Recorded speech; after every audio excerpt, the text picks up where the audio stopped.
শুভ সকাল বন্ধুরা, সবাই কেমন আছো? নিশ্চয়ই খুব ভালো আছো, আমিও ভালো আছি। এ দেখো সকাল সকাল একদম চুল টুল ভিজিয়ে ভালো করে স্নান টান তো চুল ভিজিয়ে স্নান করি প্রত্যেক দিন, আলাদা তোমার ঠিক ভালো লাগে না।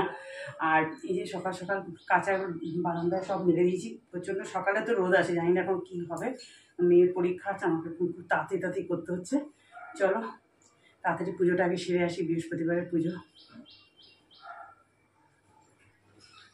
এই দেখো বারান্দাতেই সব কেচে টেচে দিলাম। আর এই যেখানে এত রোদ আসে না, এসব বারমুডা প্যান্টগুলো এখানে দিলাম।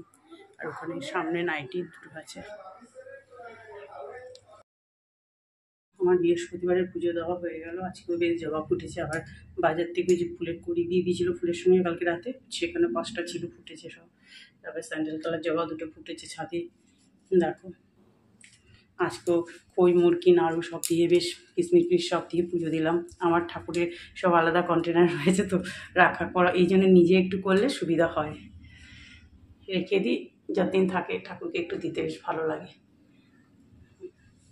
আজকে বেশ বাজার থেকে ফুল টুল সব ভালোই দিয়েছে, আমসটার সব বেলপাতা তো গাছ থেকে নিলাম। দেখো তোমরা বলো কীরকম হয়েছে। বেশ বৃহস্পতিবারের পুজোটা হলে না আমার মনটা এত ভালো লেগে যায়, মানে তাড়াতাড়ি পুজোটা দিতে পারলে একটু। তারপর দেখো পুজোটা তাড়াতাড়ি করে দিলাম, দিয়ে নিচে নেবে এদিকে ভাত এদিকে ডাল বসিয়ে দিয়েছি, কারণ মেয়ে খেয়ে বেরিয়ে যাবে। আমি টুকটাক টিফিন করে নিলাম। এদিকে দেখো তেল গরম হয়ে গেছে। করবো হচ্ছে আজকে গাটি কচুর দম করব। গাটি কচু সব কাটাই ছিল বলে ফটাফট এসে মানে রান্নাগুলো বসিয়ে দিলাম ঝপাঝপ। নাহলে কাটতে হলে আর দেখতে হতো না। আমি তো তোমাদের বলি যে বুধবার দিন রাত্রিবেলা সব কেটে ধুয়ে টুয়ে সব রেডি করে ভরে রাখি ফ্রিজে, শুধু নামিয়ে মানে করি, নামাই আর বসাই, নাহলে না আর ভালো লাগে না। ওই কুটে কুটে অত নিরামিষের রান্না করতে খুব অসুবিধা হয়ে যায়। তারপরে দেখো এখানে দিয়ে দিলাম, মশলা করে রেখেছি ওই আদা বাটা, জিরে, নুন, হলুদ, ওই চলতি মশলা, কাঁচা লঙ্কা ঝালের জন্য একটু 2-1টা চিনি দানা সব দিয়ে ঠিন এই যে ভালো করে কষিয়ে নিলাম। দেখো আর গাটি কচুই বেশি আছে, ছোটো ছোটো গাটি কচুগুলো এত সুন্দর গলে যায় না কচুগুলো। আর এগুলো একটু ড্রাই কচু তো, ড্রাই কচুগুলো খুব ভালো গলে। ওই একটু কাটতেই যা কষ্ট হয় ছাড়াতেই। আর আমি তো সেদ্ধ করি না, আমি ভেজেই রান্না করি, ওই আরও খুব ভালো হয়, নাহলে আবার ল্যাসা ল্যাসা হয়ে যায় সেদ্ধ করলে। এদিকে দেখো কুমড়ো ভেজে নিচ্ছি, একদম মনে হচ্ছে যেন মাছ ভাজার মতো পিস। পাঁপড়ও ভেজে নিয়েছি, বৃহস্পতিবার তো একটু ভাজাভুজি তো হবেই। তারপরে দেখো আমার গাটি কচুর দম রেডি, একদম গরম মশলাও দিয়ে দিয়েছি দেখো।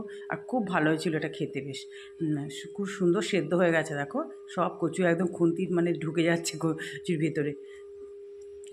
আর এইরকম একটু গ্রেভি রাখলাম, পরে আর একটু টেনে যায় এটা। এবার একটু বরবটি ভাজা করে নিচ্ছি। এগুলোকে বরবটি বলে না, এগুলোকে লাফাই বলে, ওই বরবটির মতোই দেখতে, কিন্তু এগুলো ভালো লাগে খেতে খুব, ডালের সাথে বা গরম ঘি দিয়ে ভাতের সাথেও ভালো লাগে। এই দেখো কাঁচা মুগ ডাল রান্না করেছি, একটু মটরশুঁটি, আর যেহেতু ধনেপাতা নেই মটরশুঁটি দিয়ে ডালটা সম্বাদ দিয়ে দিলাম, তেজপাতা, সাদা জিরে, শুকনো লঙ্কা সম্বাদ দিয়েছি। তারপরেই দেখো খেয়ে দিয়ে খুব তাড়া ছিল, ওই যে মেয়ে খেয়ে দিয়ে বেরিয়ে যাচ্ছে, ও বন্ধুদের সঙ্গে ফোনে একটু কথা বলছে, কোন বন্ধু মানে ফোন করলো দেখলাম, ওই কোন ট্রেন গিয়ে কী ধরবে। ও মাঝখানে থাকে, আগে একটা বন্ধু আছে আগের স্টেশনে, পরে আর 2টো স্টেশন বাদে আর একটা বন্ধু, কটার ট্রেন ধরবে সে বলাবলি হচ্ছে। আমি পাশ দিয়ে বলছি তাড়াতাড়ি বেরো, এক্ষুনি যদি বৃষ্টি এসে যায় দেখতে হবে না। আর ঠিক যেমনি বলার তেমনি কাজ, জানো সেই মানে ভয়েস ওভারটা পরে দিচ্ছি, বৃষ্টি মানে ও স্টেশনে পৌঁছানোর আগেই বৃষ্টি নেমে গেছিলো। কী বলবো আর। এই যে আমি ওকে যত তাড়া দিচ্ছি যে তাড়াতাড়ি বেরো তাড়াতাড়ি বেরো, আবার রেগেও যাচ্ছে বলছি বলে। এই যে বেরিয়ে গেল। আমি এবার একটা কী করবে যেন বদমাস, এই যে ওখানে দেখে নিচে কি আছে, ইচ্ছে করে তোমাদেরকে বলছে যে সাবস্ক্রাইব করবে।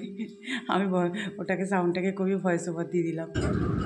এই যে বাসন ধুতে ধুতে বৃষ্টি নেমে গেল, আমি তো জানতাম এরকম হবেই। যাই হোক গ্যাস মোচা হয়ে গেলো, বাসনগুলো সব এখানেই দিয়ে দিলাম, কিন্তু এত গরম আমি আর একবার গিয়ে ফ্রেশ হইনি। তারপর দেখো একটু শুয়েছিলাম, শুয়ে আনলাম তাহলে খেতে বসে যাই। যে সব সাজিয়ে গুজিয়ে নিয়ে বসে পড়লাম, দই ঠই সবই নিয়েছি, তোমাদেরকে দেখাচ্ছি কী কী নিয়েছি। ওই যা যা রান্না করেছি, ডাল, বরবটি ভাজা, কুমড়ো ভাজা, আর গাটি কচুর দম, পাঁপড়, দই। চলো খেয়ে নিই, মেয়ে তো খেয়ে বেরিয়ে গেছে। তাহলে বন্ধুরা আজকের ভিডিওটা এত পর্যন্তই। আর তোমরা যারা যারা ভিডিওটা দেখছো প্লিজ একটু সাবস্ক্রাইব করে আমার পাশে থেকো।